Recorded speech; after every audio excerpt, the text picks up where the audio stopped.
Hey, what's up guys? Welcome to an episode of PATTAY'S Performance. Today in the driveway is this beautiful Troy Bilt Storm 2840. 2840, I assume, is the size of the bucket head. I never understand what the 40 part is, but it has nothing to do with the motor.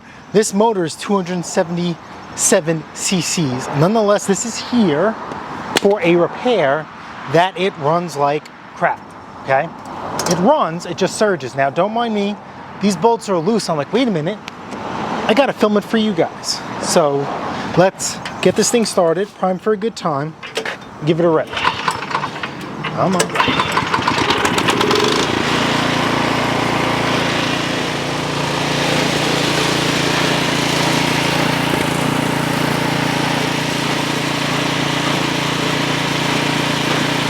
This is dope.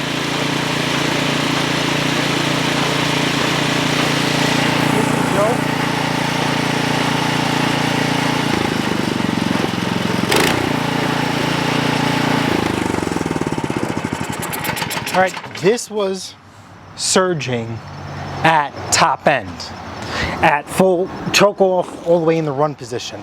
I threw some seam foam in the tank. I guess the seam foam fixed it. Even though the seam foam fixed it, this is here for a repair. So I'm gonna show you guys how to repair it because I'd rather not charge the guy or not charge him, and then it comes back anyway. This machine came all the way from Sound Beach, Long Island, New York, over an hour away. So we're just gonna make this thing right. There is no ifs, ands, or buts about it.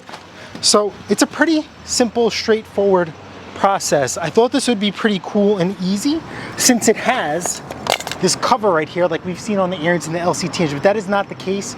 We have to pull this entire housing off. I'm going to show you guys how to do that. All right. So it's a series of 10mm bolts. 1, 2, 3. This one's missing. That is 4. It's on the ground. We're going to leave this here to hold the wires. We just need to move this housing out of the way. This would be bolt number 5. Oh, this one's missing too. 6 and 7. Now this one's going to be a little bit tricky. We do have to pull the belt cover off. Again, another series of 10mm screws. So we're just going to get that going. And zippity zap. Okay, you're also going to need a flat tip screwdriver and a set of micro drill bits. Okay, now down in the description is an eBay affiliate link with all those parts that you need, and I also suggest picking up a set of porch tip cleaners, okay, because you guys are definitely not going to have that. So let me just, while we're here, dump this thing. I'm not going to show you every nut and bolt that comes out. A little busy today. I'm going to squeeze you guys in.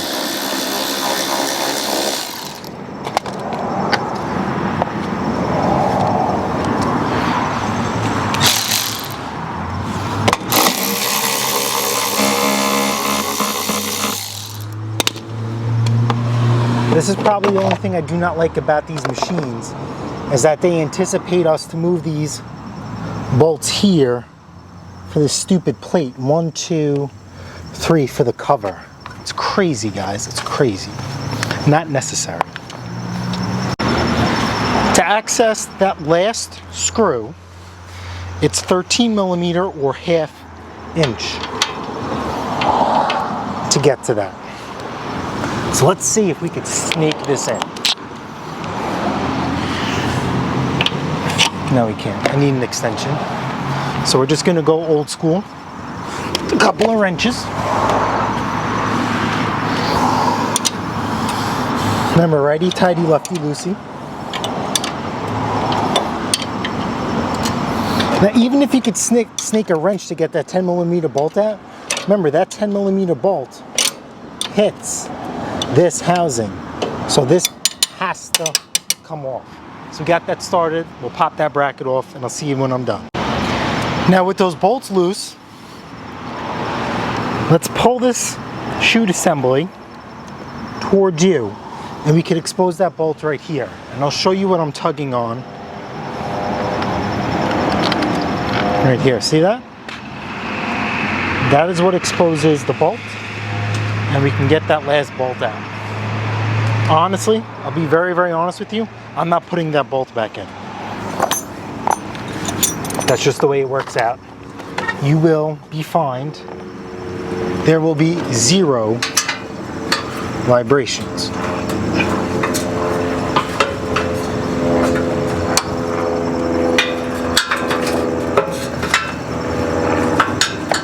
And then from here, I'm hoping we can expose the part of the carburetor we need.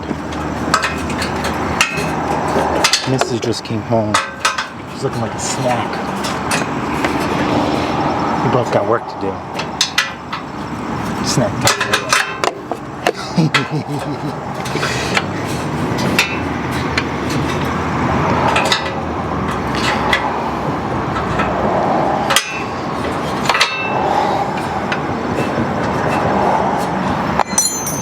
Gear. Jason, not gonna meet and grab microphone. Jason, not gonna meet and grab your 10mm ratchet for this. I don't know. I'm rushing. So ready, tidy, lefty, loosey. So you will continue to get this bolt out.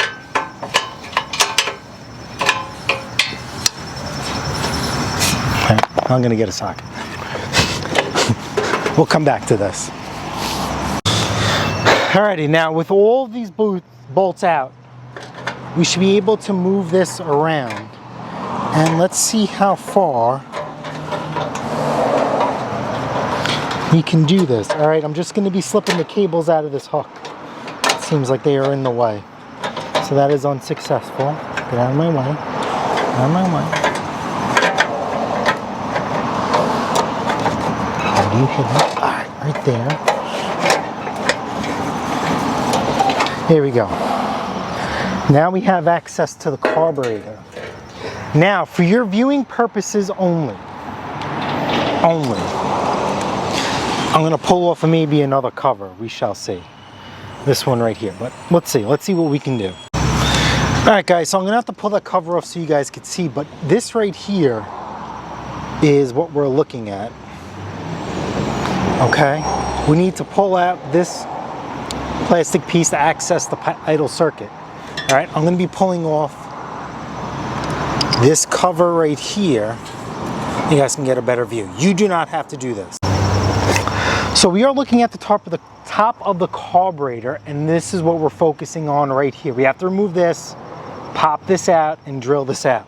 So you could use a Torx, a flat tip screwdriver, anything that we could jam inside this hole and get this out. I'm just going to undo it. You want to take a little bit of note of how many turns you get, because this actually sets your idle. You don't want to go too low. Let's see, look, we're just going to pop this out.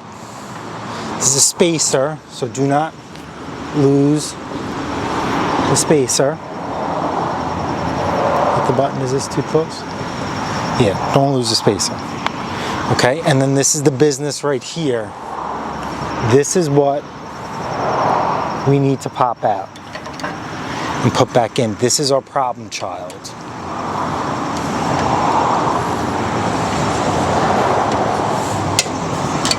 There's no need to take this thing completely apart to get to this. Uh-oh. Don't do this to me. Don't do this to me.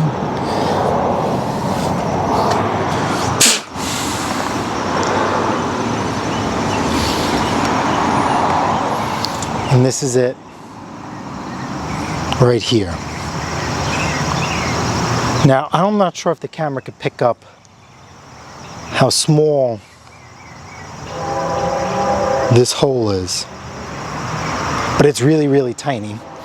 And we can blame good old, crappy California. Very simple. Again, if you guys do not have these mini tips, these will also be in an eBay affiliate link to get these. We're going to choose 0.0225, number 74, and we're going to drill. You look good today. Maybe we'll get a shot of the misses.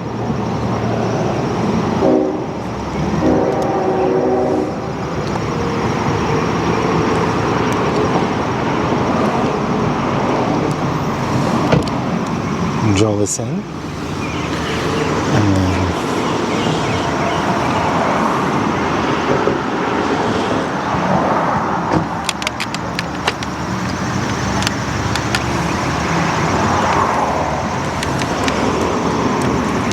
And then looking like a snack. There you go. Anyway. Very simple. Take the drill bit. You could either turn the jet or turn the drill bit. Pick one or the other. And you're gonna feel it go through. So, the reason why it's this small is because of crappy California and the crappy, stupid, strict emissions that really don't make a difference. Now remember, way back when in the day, there used to be machines, there used to be CA legal and non-CA legal. You do not see that anymore. For production purposes, to keep the costs down. So, we got to open this up. This is a very, very common problem where I live in Long Island, New York. Even brand new machines with low hours suffer from this, and I think it's atmospheric pressure. I am not a scientist, do not quote me on that. And if I'm wrong, I don't care. But this is gonna work and this is gonna solve our problem. We're gonna push that back in there. Let's put our holy spacer in there. See? And then we're gonna fire this thing up. Now, even though this thing made me a really terrible liar, that it's not surging anymore. Damn it, Seafoam. Fix my freaking problem. I'm gonna tie this in. So what I like to do when I do something like this, just wanna split the middle right there. Split the middle, and we're gonna let it run.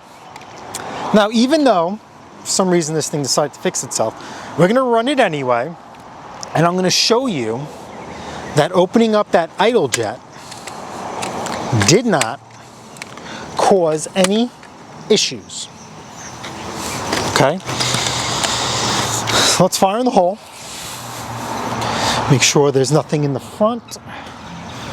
And I'm gonna move that there. Prime for a good time.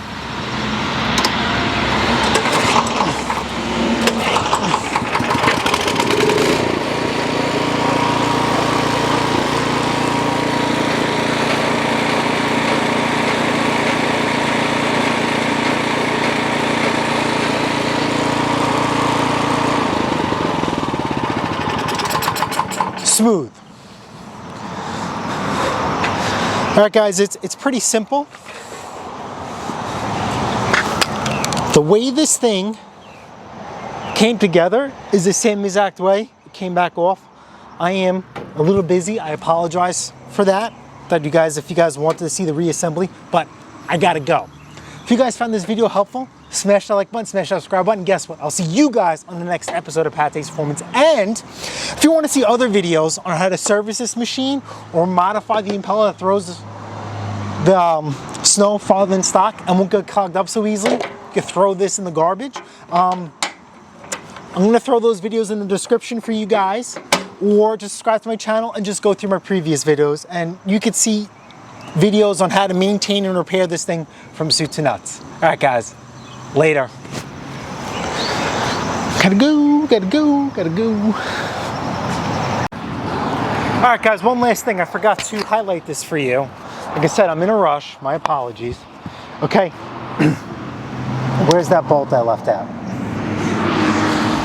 I left that one bolt on the bottom. Okay. Another important tip. When you're reassembling this machine, screw in, start everything by hand. Do not use your electric hand tools to start it or your ratchet or whatever. Thread it in by hand. You're going to feel a catch, you know you're good to go. You do not want to strip anything out and make a very easy, simple job into a very complicated, frustrating job. What you want to do is you want to get some anti-seize, put it at the beginning of the bolt. So you want to go crazy, put on the whole thing. That's fine, the more the merrier. The next time you have to take this machine apart, you never know, you are going to thank yourself. Okay, we are screwing two different types of metals into each other. Solid steel bolt into an aluminum housing. Two different metals cause rust, believe it or not, and you don't want to break or destroy anything. Ask me how I know. I know, all right? So anti-seize, this will be in the description as well, or just try and locate it at your hardware parts store. Let me just show you, we're gonna run this machine. I modified the impeller on there, but there's going to be no jinging, janging, no extra sounds or noises from leaving that one bolt out. We have too many other points of contact for that one screw to be missing for it to be an issue. If you want to put that bolt back in, by all means, go ahead. I choose not to. Yeah, we'll hit the impeller.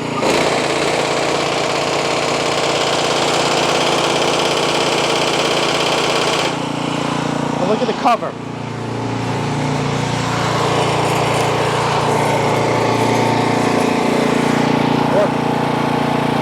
Bolt's missing, not going anywhere.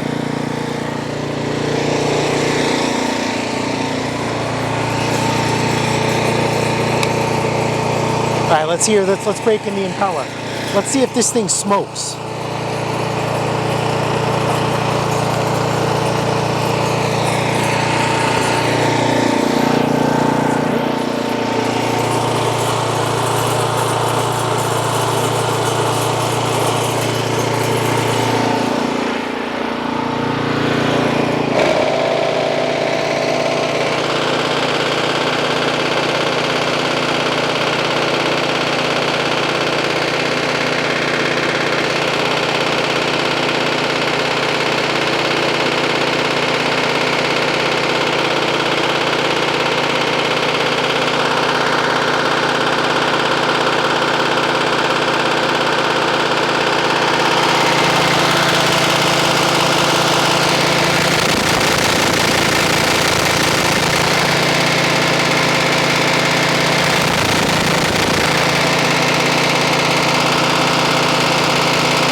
Little smoke show for you. All right, guys, that's it. Just a quick little tip. Later.